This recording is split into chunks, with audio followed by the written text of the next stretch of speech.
Et bonjour à tous et bienvenue pour ce nouvel épisode de Vidéo en Thaïlande. Alors cette fois-ci je suis au Chalam Prakyat Park à Udon Thani et au Thai Cultural Chinese qui est ici à côté. Et justement c'est un nouveau lieu qu'on va visiter, on va essayer de découvrir des espèces un peu différentes que d'habitude, même si les espèces les plus difficiles à trouver, comme vous l'avez compris, sont plus durs à voir. Alors je pense qu'on va voir essentiellement les mêmes animaux qu'on a vus dans l'autre vidéo, mais peut-être qu'il y aura des surprises, on ne sait jamais. Et l'épisode démarre tout de suite.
Voici donc le Thai Chinese Cultural Center of Udon Thani. C'est un lieu à la fois culturel, spirituel et symbolique qui illustre parfaitement les liens historiques entre la Thaïlande et la communauté chinoise installée dans la région. On y trouve une architecture très marquée par l'influence chinoise, avec des pavillons, des bassins, des statues et une organisation des espaces pensés pour l'harmonie et la contemplation. Mais au-delà de l'aspect culturel, ce genre de lieu attire aussi autre chose, la vie, car là où l'eau est présente, où l'ombre est abondante, où l'humain respecte l'endroit, la faune trouve naturellement sa place. Dans ce bassin, on observe des carpes koi, aussi appelées carpes impériales. Leur nom scientifique, Cyprinus rubrofucus. À l'origine, ce sont des poissons de l'Asie de l'Est, sélectionnés au fil des siècles pour leur couleur, leurs motifs spectaculaires. Dans la culture chinoise et japonaise, la carpe est un symbole très fort. Persévérance, longévité et réussite. Mais ici, au-delà du symbole, ces poissons jouent aussi un rôle très concret. Ils participent à l'équilibre du bassin en consommant algues et matières organiques, un bel exemple de cohabitation entre esthétique, culture et biologie. Ce qui est intéressant dans des lieux comme celui-ci, c'est qu'ils ne sont pas seulement faits pour être regardés, ils deviennent un véritable îlot de biodiversité au cœur même de la ville. Entre l'eau, la végétation et le calme relatif, de nombreuses espèces trouvent ici refuge temporaire ou permanent. Et ce n'est que le début, car autour de cette structure humaine, la nature observe, s'adapte et s'installe. Comme ces pigeons, même si eux s'installent vraiment partout.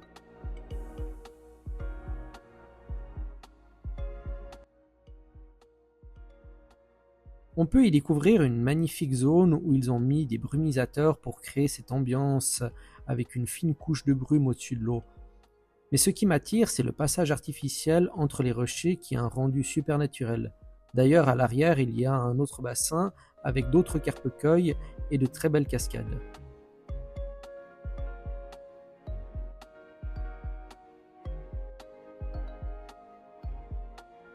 Ce qui me frappe immédiatement ici, c'est la taille impressionnante des carpes koi.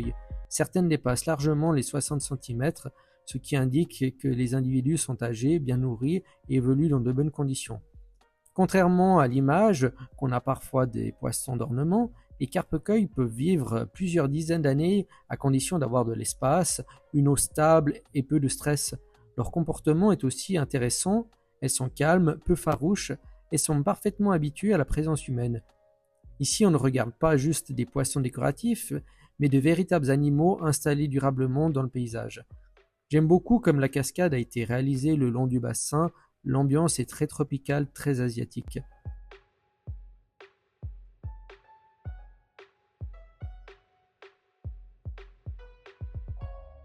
Ces poissons sont vraiment très beaux à observer avec leurs couleurs vives et leurs motifs uniques, fruits de plusieurs siècles de sélection humaine.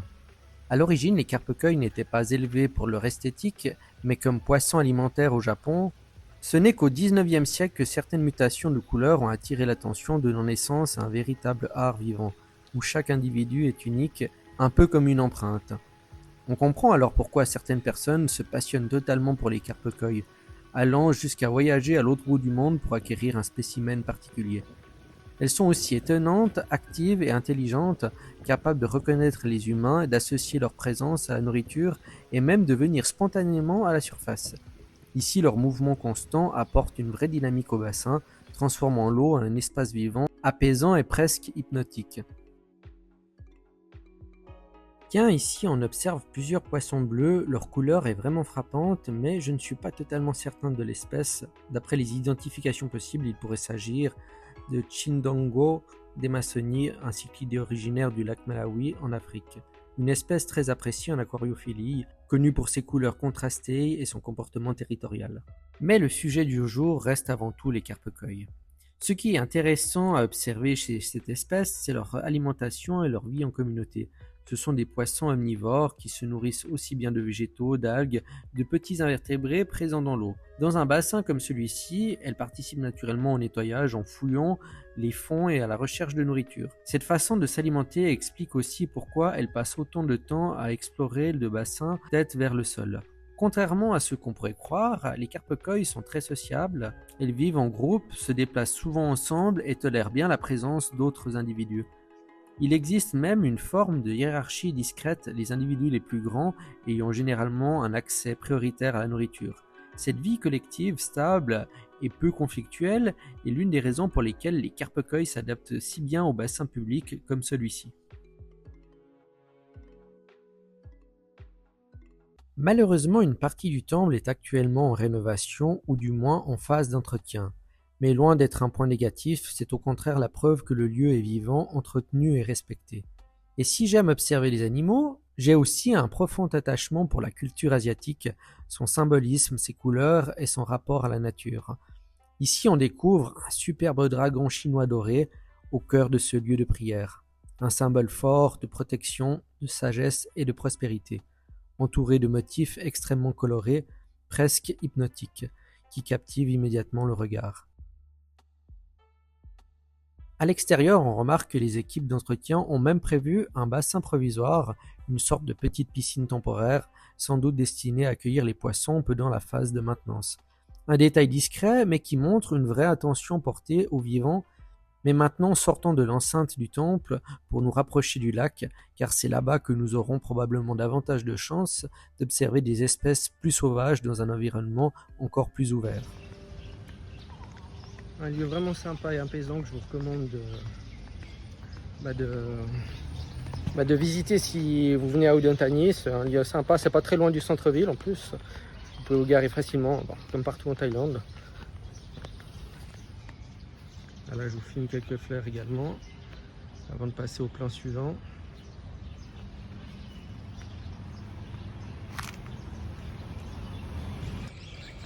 Ça, c'est une scène qu'on peut voir partout dans le monde. C'est que les oiseaux, mine de rien, ils aiment bien se baigner quand il fait très chaud pour se rafraîchir. Et d'où l'importance qu'ils aient accès à de l'eau. Donc en période de canicule, vous pouvez mettre un petit bac sur votre balcon ou sur votre terrasse.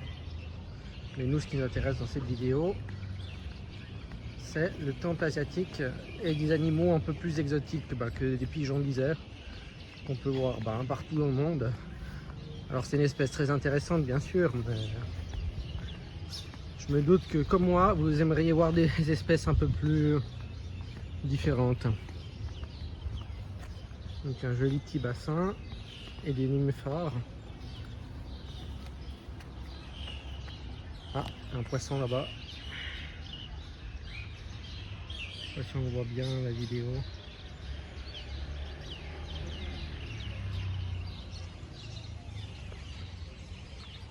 J'ai peut-être bon espoir qu'on puisse trouver des tortues.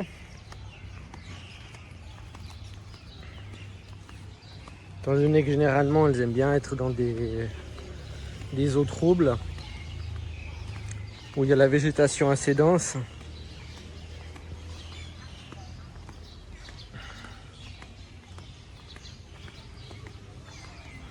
Regardez là. Ah, là-bas il y a des Geopelia. C'est les oiseaux que je vous ai présentés dans la vidéo sur les abords du Mekong et dans le parc de Nangting Park public.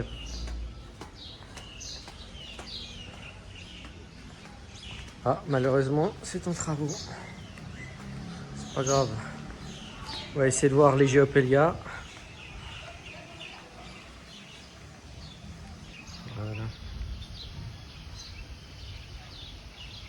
Elles font partie de la famille des colombidés, donc vous aurez dit des colombes.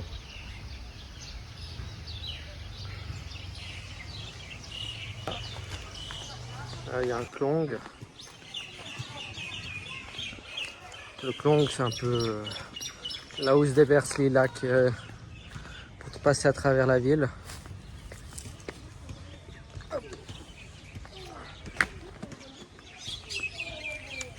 Ça, vous voyez, c'est une végétation flottante. Justement, les tortues, bon, les varans aussi, ou même certains serpents piscivores, aiment bien justement ce genre d'endroit parce qu'ils peuvent se cacher facilement et attraper des proies. Après, il y a aussi les oiseaux qui aiment bien.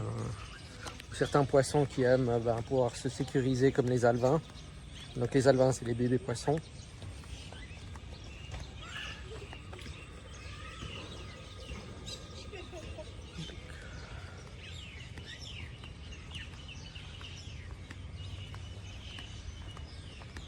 Ouais, c'est un joli endroit à visiter. Là-bas, il y a un temple. Peut-être qu'on ira après, quand on aura fait le tour du lac ou une partie du lac. Ah bah tiens, là, il y a une Geopelia, vous voyez. Hop.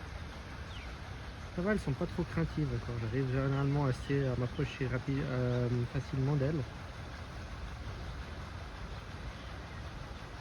Après, marquerai. On va voir si le reste.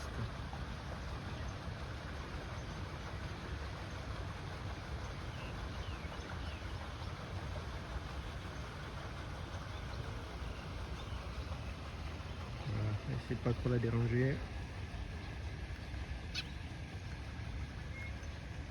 Et voilà.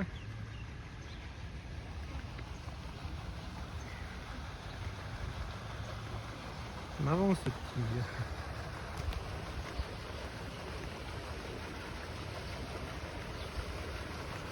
Petit moulin électrique.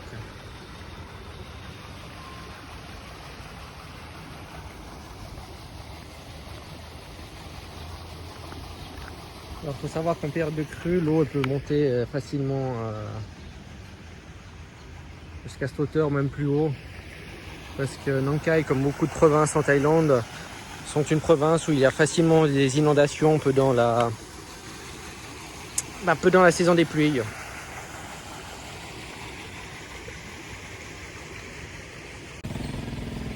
Comme promis, maintenant, on va aller visiter ce temple.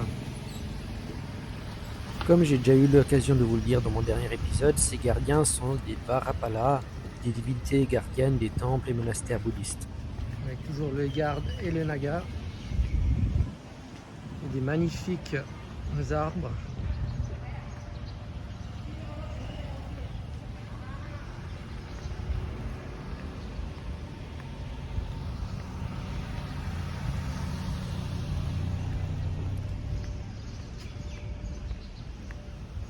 Du coup, comme je vous disais, les temples, c'est des lieux de paix assez calmes, où les animaux sont facilement tolérés, ce qui permet parfois de faire de très belles observations, autres que le temple en lui-même, parce que c'est vrai que les temples ici en Thaïlande valent quasiment tous pour la plupart d'être observés. D'ailleurs là, vous voyez, on voit même un reste de mâchoire de canidé.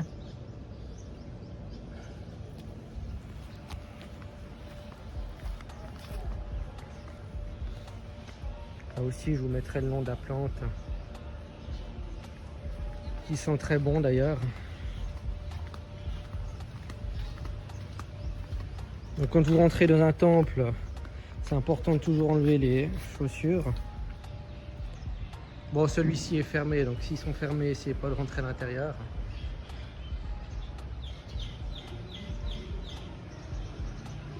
C'était juste vraiment pour vous faire une vue d'ensemble.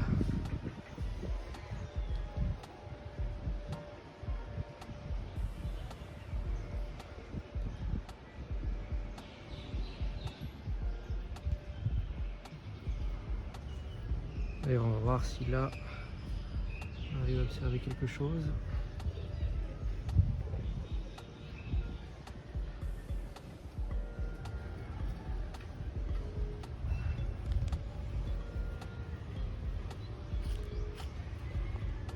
Souvent dans la litière forestière, il y a plein de microphones qui vivent. Bon, après, on peut tomber parfois sur des scorpions, des choses comme ça. Donc, je suis pas tellement partisan de retourner la terre sans outils, mais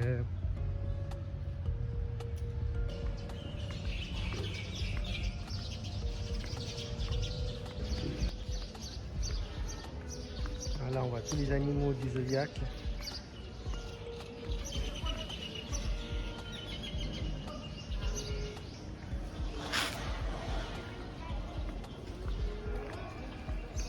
Là, vous pouvez voir les 7 postures de Bouddha de la semaine, dont d'ailleurs j'ai fait un épisode à ce sujet-là il y a de nombreuses années. L'épisode est toujours disponible sur la chaîne si vous voulez voir.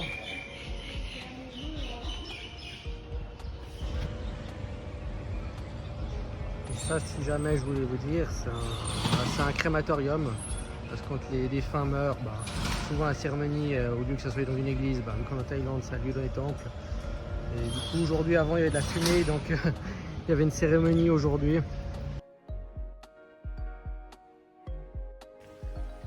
Et voilà, la vidéo touche maintenant à sa fin, donc vous l'aurez compris, c'est un épisode que j'ai prévu de faire en 2 parties, parce que finalement en une vidéo ça aurait fait quelque chose de beaucoup trop long. Quoique maintenant sur YouTube on peut trouver du contenu qui dure 40 minutes, parfois 1 heure, mais bon, moi j'aime bien me tenir à un contenu autour de 20 minutes.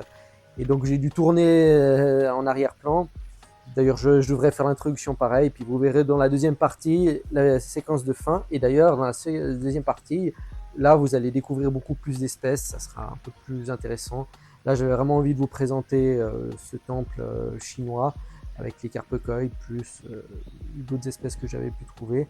Et puis, dans tous les cas, moi, j'espère que vous aurez aimé cette vidéo. Si c'est le cas, n'hésitez pas à me le dire dans les commentaires, à la partager autour de vous à des gens que ça pourrait intéresser. Et si vous êtes encore là, j'imagine que vous l'avez aimé, donc je vous encourage à liker pour soutenir la chaîne. Et si vous voulez vraiment encore faire plus, je vous invite à vous abonner et puis à ne pas manquer mes prochains épisodes. Puis moi, je vous dis à bientôt dans 2 semaines, donc pour la deuxième partie de cet Annie Vlog en Thaïlande. Ciao!